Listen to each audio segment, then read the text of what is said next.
టీమిండియాకి big shock తగిలింది. 4వ టెస్ట్లో 184 పరుల తేడాతో భారత్ ఓటమి చెందింది. మొన్నే మనం చాలా సంబరమాచరణలో మునిగిపోయాం, సంబరాలు చేసుకున్నాం. భారత్కు సంబంధించి విజయాన్ని యావత్ భారతదేశం మొత్తం కూడా పెద్ద ఎత్తున సంబరాలు చేసుకున్నాం. ఆస్ట్రేలియాకు వెళ్ళినటువంటి మన ఆటగాళ్లు పెద్ద ఎత్తున ఆట తీరును కనబరిచి పెద్ద ఎత్తున విజయం సాధించారని చెప్పుకున్నాం. మన తెలుగు వాడేటువంటి నితీష్ రెడ్డి కూడా చాలా పెద్ద ఎత్తున సెంచరీ చేయడంతో కూడా సంబరాలు జరుపుకున్నాం.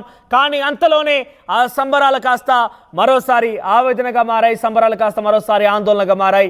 ఇప్పుడు ఈ ఓటమితో ఇండియాకు సంబంధించినటువంటి ఈ టెస్ట్ మ్యాచ్కి సంబంధించి మరింతగా ఆందోళన కలిగించే విధంగా ఉంది. మొత్తం మీద 5 మ్యాచ్లలో ఇప్పటికే ఆస్ట్రేలియా 2 గెలిచింది, 1 డ్రాగా నిలిచిపోయింది, మరొకటి ఇండియా కైవసం చేసుకుంది. ఇంకా ఒకే ఒక్క మ్యాచ్ మిగిలి ఉంది. ఈ మ్యాచ్లో కనుక ఆస్ట్రేలియా గెలిస్తే కప్పు వారు కైవసమే అవకాశం ఉంది. మరోవైపుగా ఇండియా కనుక గెలిస్తే ఈ సిరీస్ మ్యాచ్ పూర్తిగా కూడా డ్రాగా మిగిలిపోయే అవకాశం కనబడుతోంది. అయితే ఈ మ్యాచ్తో సిరీస్లో 2-1 తేడాతో ఆస్ట్రేలియా లీడ్లో ఉంది. రోహిత్ సేన వెనుకంజలో కొనసాగుతోంది. ఇక టెస్ట్ ఛాంపియన్షిప్ బర్త్ దాదాపుగా భారత్ కోల్పోయినట్టుగా భావించాలి. ఆస్ట్రేలియా స్కోర్ 474గా ఉండగా మొత్తం మీద 474, 234 2 మ్యాచ్లు గెలిచిన నేపథ్యంలో 474 ఒకటి, 234 ఒకటి. ఇక భారత్ స్కోర్ 369 ఒకటి, ఆ తర్వాత 155 ఒకటిగా ఉంది. ఇక రెండో ఇన్నింగ్స్లో భారత్ బ్యాటింగ్ ఆర్డర్ కుప్పగూలిపోయింది. జైస్వాల్ మినహా రెండో ఇన్నింగ్స్లో అందరూ ఫెయిల్ అయిపోయారు. మరోసారి కెప్టెన్ రోహిత్ విఫలయత్నమయ్యారు. టెస్ట్లకి రోహిత్ గుడ్ బై చెప్పాలంటూ నెటిజన్లు కామెంట్ చేస్తున్నారు. తొలి ఇన్నింగ్స్లో సెంచరీ చేసిన నితీష్ కుమార్ రెడ్డి రెండో ఇన్నింగ్స్లో కేవలం ఒకటే పరుగు తీసి అవుట్ అయిపోయాడు. సో చాలా ఆందోళన కలిగిస్తోంది. భారత్ దాదాపుగా ఈ యొక్క సిరీస్ నుంచి దాదాపుగా బయటపడినట్టుగా చెప్పాలి.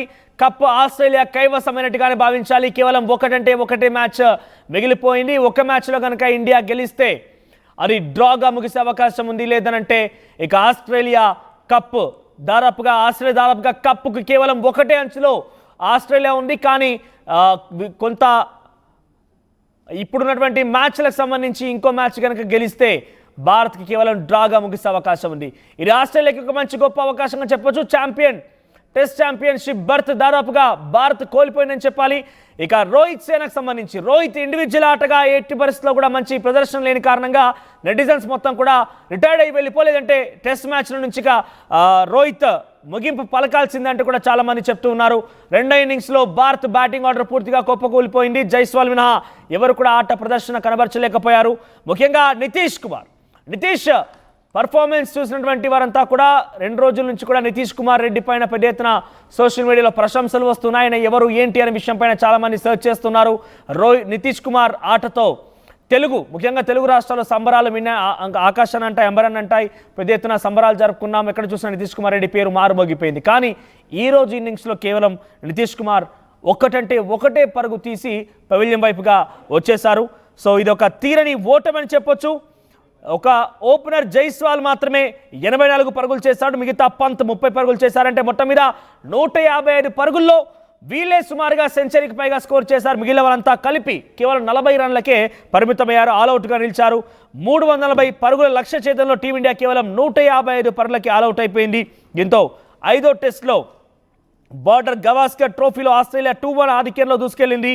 దీంతో భారత్ WTC ఫైనల్ ఆశలు దాదాపుగా గల్లంతైపోయాయి. మరి భారత ఆటగాళ్లు కనీసం ఈ మ్యాచ్ను గెలిచి డ్రాగా ముగిస్తారా ఈ సిరీస్, లేదంటే ఆస్ట్రేలియా చేతిలో కప్ పెట్టేసి పక్కకు జరుగుతారా చూడాలి. ఈరోజు ఈ మ్యాచ్ చూసిన తర్వాత ఇండియన్ క్రికెట్ లవర్స్గా మీకేమనిపించింది? మీ అభిప్రాయాన్ని కామెంట్ రూపంలో తెలియజేసే ప్రయత్నం చేయండి.